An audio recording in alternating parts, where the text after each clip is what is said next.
Hi there. In today's video, I'm going to show you how to use Obsidian for writing. Let's get started.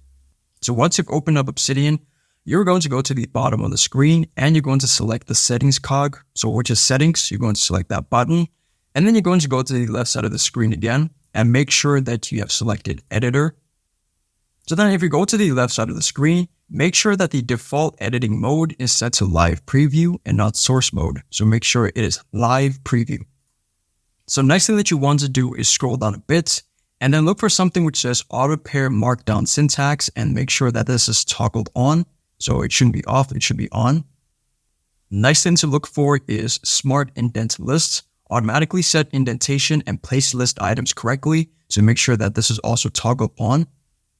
So what this basically does is it creates an automatic list of bullets. So let's say that you add a bullet and then you have a list of things. And now if you click on enter, what that's going to do is it's going to create another bullet. So automatically it's going to create another bullet for you underneath the first one.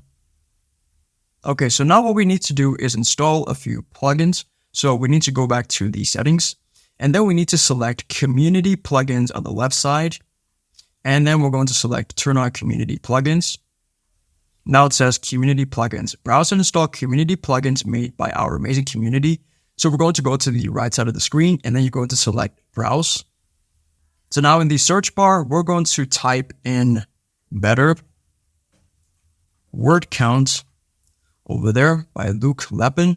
We're going to select it and we're going to install it. So here, this purple button which says install. Now it says installing plugin. So we just wait a bit. Now it says successfully install plugin better word count. Okay, great. So now we're going to click on enable.